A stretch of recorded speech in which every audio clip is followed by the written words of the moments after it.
et là la petite vidéo de ce soir en direct, c'est pour répondre à la fameuse question du à quoi ça sert l'école, parce que en fait même les adultes me posent les questions, des fois se disent non mais ouais on dit l'école c'est bien beau, ça forme le citoyen de demain, enfin moi je vois pas l'intérêt, j'ai eu du mal à l'école, du coup c'est pas ça qui m'a formée en tant qu'adulte, etc. Donc voilà, je voulais revenir un peu là-dessus. Donc je vais commencer par répondre à la question vraiment pour vous, adultes, parents. Je vais essayer de vous convaincre. Donc vous pourrez toujours, bah, voilà, via les commentaires, interagir avec moi et me dire, bah oui, mais moi j'ai ce souci-là et en fait c'est pas ça qui m'a aidé ou quoi. Donc voilà, on va en parler ensemble. Et puis après, je parlerai plutôt de ce que vous pouvez répondre à votre enfant s'il vous pose sans cesse la question à quoi ça sert, parce qu'il a du mal ou qu'il aime pas, et voilà. Donc du coup, vous aurez des petites pistes pour leur répondre. Donc moi, ce que je peux vous dire, vous, en tant que parent, pour l'instant, c'est que déjà, on a tendance à l'oublier. Mais en fait, l'école, ça nous apprend vraiment les bases de tout. Alors attention, je parle pas du collège, du lycée, c'est pas moi qui gère, enfin c'est même pas moi qui gère le programme pour les petits, mais encore moins pour le collège et lycée. Mais je vais vraiment parler de ce que nous on fait jusqu'au CM2. Et c'est vraiment la base pour tout. Par exemple, si je prends en mathématiques, bon ça tout le monde va le savoir, c'est évidemment on apprend à compter. Mais je ne sais pas si vous vous souvenez, mais quand vous êtes arrivé en maternelle, 1, 2, 3, c'était même pas possible pour certains. Donc en fait, il y a déjà des étapes à passer et on se dit ouais, mais les divisions dans ma vie, je m'en sers jamais. Puis on a les calculatrices, mais déjà revoyez juste la base. C'est que quand on arrive à l'école, pour certains, compter jusqu'à 3, c'est encore faisable. Dire 1, 2, 3, mais pour d'autres, non. Et puis même si on a le 1, 2, 3, généralement, on va pas beaucoup plus loin. Et puis il y a savoir compter, dire j'ai 1, 2, 3, 4, 5 doigts. Mais là où on nous dit j'ai deux nounours jaunes et j'en ai 3 rouges, combien j'en ai au total, c'est pas évident du tout. Et pour certains, ils vont dire 1, 2, et puis 1, 2, 3. Ah ben non, il faut compter ensemble. Donc tout ça, c'est des étapes en fait qu'on est obligé de passer et qu'on a tendance à oublier quand on vieillit. Mais si on ne le fait pas, et ben, pour construire le reste de nos apprentissages de manière générale dans la vie, c'est beaucoup plus compliqué. Si je prends par exemple le français, bah évidemment on apprend à lire, ça voilà. Mais on apprend aussi à s'exprimer correctement, parce qu'en fait dans toute la partie français, le langage c'est aussi juste savoir former des phrases. Parce que pareil, on a plein d'enfants qui arrivent en maternelle, des fois on a moi mange pomme, et c'est je mange une pomme éventuellement, mais voilà, on a des mots comme ça qui sont mis les bout à bout, mais c'est pas une vraie phrase. Et puis bah si on n'avait pas appris ça, bah, on parlerait d'une drôle de façon aujourd'hui. Donc ça nous apprend aussi à ça. Alors évidemment, à la maison, ça fait partie des apprentissages pour tout ce qui est langage. Évidemment, si on reprend l'enfant à la maison, qu'on l'aide à reformuler ses phrases, ça fait partie bien évidemment de l'apprentissage. Et c'est pour ça que depuis le tout début et toute première vidéo, je vous dis que vraiment le lien entre les parents et l'école va être hyper important, parce que c'est vraiment un travail collectif, je dirais. C'est que nous, on apprend des choses, on a des techniques pour faire apprendre des choses, mais vous êtes aussi un gros support pour nous derrière, bien évidemment. Si je prends aussi rapidement l'histoire géo, on ne se souvient pas forcément, mais pour certains enfants, à droite, à gauche, devant, derrière, dessus, dessous, c'est plein de mots. C'est compliqué. C'est vraiment l'apprentissage qu'on fait par exemple en CP-CE1, on apprend tout ça. Alors pour certains, c'est instinctif parce qu'on leur a peut-être dit beaucoup de fois ces mots-là à la maison, donc à force, ils savent se repérer, mais pour d'autres, pas du tout. Les maternelles dans les écoles, si vous les laissez juste 3 jours dans l'école avec vous, et puis après vous les laissez tout seuls, vous leur dites allez dans la classe. Ah bah je peux vous assurer qu'on en perd la moitié en chemin. Alors que pourtant ça fait 3 jours qu'ils ont fait le chemin. Nous adultes, on nous montre une fois, c'est bon, le couloir il est là, c'est la 3e porte, ben oui. Mais en maternelle, pas du tout, c'est pas si facile. Donc voilà, c'est vraiment des apprentissages qui se font petit à petit, comme se repérer on dit l'histoire, mais il y a déjà se repérer dans le temps tout court. Dans une journée, les enfants, on a pu faire le test des fois de leur donner des photos de différents moments de la journée et on leur dit mets-le dans l'ordre. Nous on se dit c'est facile, mais eux ils voient les photos. Alors ça, là je fais dodo, c'est peut-être le soir. Non, en fait c'est la sieste. Le repas, ils peuvent nous mettre le petit déjeuner et puis le repas du midi côte à côte, ça leur pose pas de problème. Et puis mettre toutes les activités l'après-midi. Donc c'est là qu'on voit que en fait, ils structurent pas la journée de la même façon que nous. Puis ils sont même capables aussi de mettre, par exemple, que la sortie de classe, en fait, c'est avant la récréation, par exemple, ou après la récréation. Par exemple, on fait la récréation, puis la sortie, puis on fait la sieste à l'école. Ça, c'est logique. Voilà, mais c'est normal, ils construisent tous leurs apprentissages aussi. Donc voilà, ça, c'est vraiment une base qu'on oublie. Mais c'est à ça que sert l'école. Donc ça, c'est déjà la grosse base technique sur les notions. Mais après, bien évidemment, l'école, elle permet aussi d'apprendre à penser par soi-même. Donc c'est là où on dit la notion de citoyen demain, etc. C'est que l'enfant va apprendre à réfléchir par lui-même, à apprendre aussi à réfléchir en collectif. Donc il y a vraiment deux façons de voir. À former des arguments aussi, quand il est d'accord ou pas d'accord. Et même juste à s'exprimer, à être capable de dire qu'est-ce qu'il ne comprend pas, parce que c'est aussi des choses qu'on doit être capable de faire adulte. Et en fait, enfant, il y a plein de fois où ils ne comprennent pas, et ben ils doivent apprendre à dire j'ai pas compris, d'accord, mais t'as pas compris quoi. Et donc, parce que nous, c'est comme ça qu'on pourra les aider aussi. Donc, ben, tout ça, c'est un gros travail. Donc, l'école est hyper importante pour ça. Et puis, évidemment, alors ça va jouer sur la plasticité du cerveau, mais ça augmente aussi la capacité d'apprentissage. C'est-à-dire qu'on le voit en tant qu'adulte, on a appris plein de choses jusqu'au lycée, post-bac, enfin, suivant là où on s'est arrêté. Et puis un jour, des fois, on s'arrête d'apprendre. Il y a un moment donné, on s'arrête ou ça diminue, disons, on apprend moins parce qu'on sait faire quelque chose techniquement et puis on l'applique tous les jours.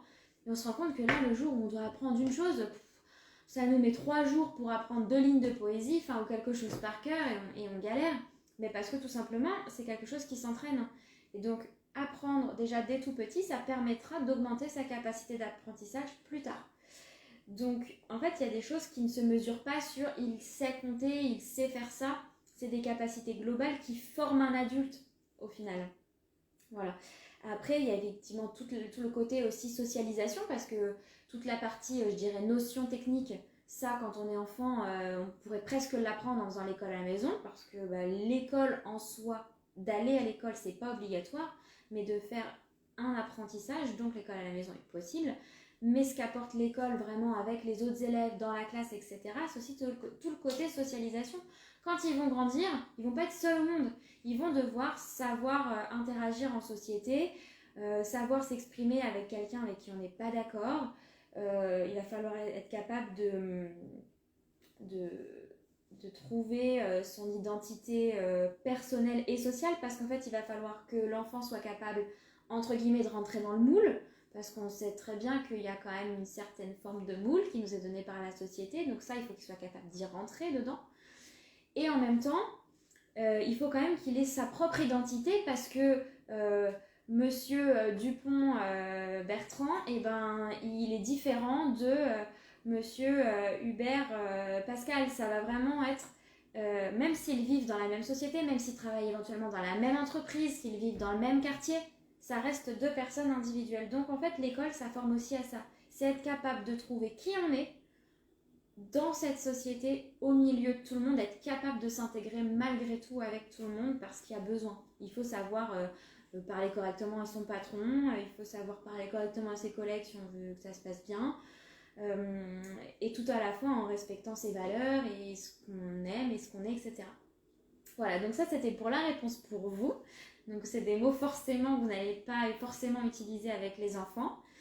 Et maintenant je dirais que dans ce qu'on pourra répondre à vos enfants, je regarde au passage, donc pas de nouveaux commentaires, dans ce qu'on pourra répondre aux enfants, et bien c'est leur dire qu'à l'école on apprend des choses qui vont nous aider à grandir et qu'on aura besoin quand on va grandir. C'est-à-dire que peut-être qu'aujourd'hui ils n'en ont pas besoin ou qu'ils n'en ressentent pas l'utilité, mais que quand ils vont grandir, ça va leur permettre de faire ce qu'ils veulent. Quand je dis faire ce qu'ils veulent, c'est faire le métier qu'ils veulent, faire le choix qu'ils veulent. Parce que si on ne va pas à l'école, il y a plein de métiers qui ne seront pas accessibles. Si l'enfant ne va jamais à l'école, il y a un moment donné, il va se dire tiens, j'aimerais bien être vétérinaire. Par exemple, ça c'est quelque chose qui est souvent demandé par les enfants un temps. C'est oui, mais vétérinaire, ça demande beaucoup d'études, ça demande beaucoup de connaissances. Et donc, si on n'a jamais été à l'école, vétérinaire, c'est pas possible. Parce que comment on fait pour savoir comment est fait le corps de chaque animal? Ça s'apprend. Et pour l'apprendre, il faut aller à l'école.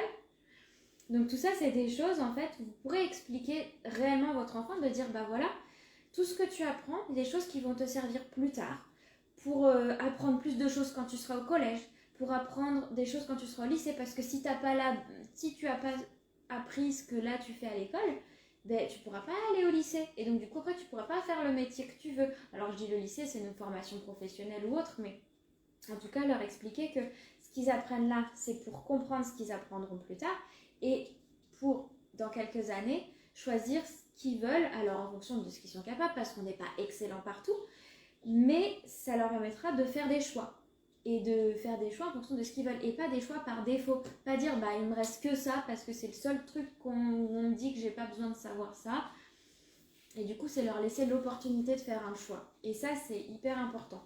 Donc, il faut leur donner des exemples. Il va falloir leur dire, bah voilà, tu sais, plus tard, que si tu as envie d'être coiffeur, ou si tu as envie d'être ingénieur, ou si tu as envie d'être maîtresse, ou si tu as envie d'être vétérinaire. Et bien, tout ça, c'est pas du tout les mêmes formations, mais dans tous les cas, ça demande d'apprendre des choses. Et donc, il faut passer par la case école. Alors, petite école, grande école, parce que c'est sûr que quand on apprend à être coiffeur ou qu'on apprend à être ingénieur, c'est pas les mêmes écoles et c'est surtout pas au même niveau. C'est-à-dire que pour être coiffeur, il va falloir faire toute l'école, la petite école, le collège. Après, il y a une formation professionnelle, mais l'école de formation professionnelle, c'est une école. Donc, il faut leur dire que même si après c'est l'école des grands, et ben c'est une école quand même. Puis quand on est en école d'ingénieur, ben c'est une école aussi. Et pareil, école des grands. Voilà, donc c'est des choses que vous pouvez leur expliquer. Après, leur dire aussi que bah voilà, petit, des fois on pense qu'on va faire vétérinaire ou qu'on va faire pompier ou chanteur, voilà. Mais des fois, en grandissant, eh ben, nos envies, elles changent. Et donc, pour ça, il faut qu'on ait les capacités pour changer d'avis si on a envie de changer d'avis. Et puis même se dire que plus vieux, on peut changer d'avis aussi parce qu'aujourd'hui, on voit qu'il y a plein de gens qui sont en reconversion professionnelle à 35, 40, 45 ans. Donc, du coup, cette capacité-là, on l'a si on a appris d'autres choses. Parce que si on a appris une seule chose, par exemple, on voulait devenir, par exemple, vétérinaire, et qu'on s'est dit, je vais être vétérinaire, j'apprends que à connaître le corps des animaux, ce qu'ils ont besoin de manger, etc. D'accord ? Et si à 40 ans, tu as besoin de changer de métier parce que ça ne te plaît plus et que tu veux devenir pompier, c'est pas du tout la même chose. Connaître comment est fait l'animal à l'intérieur et savoir ce qu'il a besoin de manger, ça va pas du tout aider pour être pompier. Donc du coup, il va falloir vous pouvez leur dire que ça leur permettra de changer d'avis plus tard en grandissant. Alors ça va leur sembler loin, ça c'est sûr que ça va leur sembler très loin, mais si vous avez des exemples dans la famille, vous pouvez leur montrer et puis juste dire sur une échelle un peu moins longue, tu sais, si tu as envie de faire un métier mais que arrive au collège en grandissant, en final tu te rends compte que tu veux faire autre chose ou que tu veux faire deux choses, et ce sera possible. Alors que sinon, si on va pas à l'école, on n'a pas toutes les bases où on apprend plein de choses et après on choisit ce qu'on aime bien ou ce qu'on sait faire de mieux dans toutes ces choses. Voilà, après il y a une dernière petite chose, c'est vraiment leur dire, ça ils vont être capables de le comprendre, c'est que du coup ça les fait grandir. Maintenant ils vont apprendre à faire les choses seuls, ils deviennent autonomes, ils vont être capables de, par exemple de faire une recette de cuisine tout seuls, ils n'auront plus besoin de l'aide de papa et maman, ils vont être capables quand ils vont grandir, de se balader dans la ville tout seuls, parce qu'ils vont être capables de se repérer dans le quartier. Et ça, c'est, tu veux être grand, tu veux que je te laisse faire des choses seule. Oui, mais l'école, ça sert aussi à ça sert à apprendre à faire seul, à savoir se débrouiller si on a un problème. Ou même sans avoir de problème, juste être capable de repérer les informations importantes pour faire des choses seul. Donc c'est vraiment l'apprentissage de l'autonomie et puis savoir se débrouiller avec d'autres gens, avec des adultes, avec des enfants, seul, sans que papa nous dise « va dire bonjour à la dame ». Il faut lui dire merci machin. Oui, en fait l'école c'est aussi apprendre à se comporter en société. Alors ça, si vous leur dites apprendre à se comporter en société, il va dire c'est quoi la société, j'ai pas besoin de me comporter de quoi que ce soit. C'est vraiment leur dire oui, mais après moi je serai plus toujours là avec toi et il faudra que tu saches comment parler aux gens en face de toi, si tu assistes à des réunions, quand tu seras grand, et comme papa, comme maman, comme tata, il faudra que tu saches parler à tous ces gens parce que là tu seras tout seul, il n'y aura personne pour te dire, quoi faire, comment agir. Voilà, donc ça c'est très important de leur dire tout ça. Et puis déjà, si avec tout ça ils vous posent encore des questions, faudra peut-être laisser mûrir les choses et puis leur en reparler dans quelques semaines, quelques mois, voilà. Mais c'est des petites billes pour l'instant pour répondre à cette question de à quoi ça sert l'école, parce que malgré tout, c'est vrai qu'on le sait, c'est toujours vague pour un enfant, et ils ont du mal à voir plus loin que l'année prochaine ou 2-3 ans après. C'est plus compliqué, donc voilà, il faut déjà avoir des premiers points à leur dire, essayer de leur expliquer, leur montrer, puis de temps en temps utiliser des exemples autour d'eux, que ce soit dans la famille ou dans leurs amis, dans leurs grands amis par exemple, s'ils sont en CM1, dire regarde ton copain qui est en 5e dans le quartier, il a fait tel choix, maintenant il est capable de faire ça tout seul, et en fait tout ça on l'apprend à l'école. Vous pouvez lui donner un exemple. Au départ quand tu arrivais à l'école, tu te repérais pas tout seul dans l'école de maternelle, maintenant tu sais où est la maison dans le quartier. Donc voilà. Et là, ils vont peut-être rigoler, mais ils vont se rendre compte que « Ah ouais, je savais pas faire ça !» Ah ouais, donc en fait, c'est quand même important. Voilà, donc évidemment, votre rôle, encore une fois, est primordial parce que ça va être totalement complémentaire et tout ça, l'école, ça marche si les parents suivent, entre guillemets, ce qu'on fait aussi à l'école et sont capables d'utiliser les apprentissages et d'utiliser le même langage qu'on va utiliser à l'école, etc. Mais si on est tous ensemble à leur prouver que l'école c'est utile, et tout se passera bien et puis ils suivront leur petit bonhomme de chemin et puis un jour ils feront le métier qu'ils veulent, ils se diront ah ouais en fait ça a été pratique quand même l'école, j'ai pu faire ça et sans trop galérer parce que bon il y a plein de choses qu'on peut faire même si on a raté telle ou telle époque, telle ou telle année scolaire. Il y a des passages mais qui vont être beaucoup plus galères, donc plus on s'y prend tôt et plus c'est facile d'arriver à ce qu'on veut. Voilà. Et du coup, je pense que je vais pouvoir arrêter là. Je vois un commentaire qui apparaît, alors du coup, je vais en profiter pour répondre. Alors, pour ceux qui ne le verraient pas ou qui n'auraient pas fait attention, ça dit « Mon fils ne veut pas aller à l'école car il faut travailler et on ne peut pas jouer, il est en CP, la lecture c'est du travail. Comment lui faire comprendre que ça doit être un plaisir ?» Alors, c'est pas forcément le forcer à comprendre que ça doit être un plaisir, mais peut-être lui faire des petits jeux autour de la lecture pour que ça devienne instinctivement un plaisir.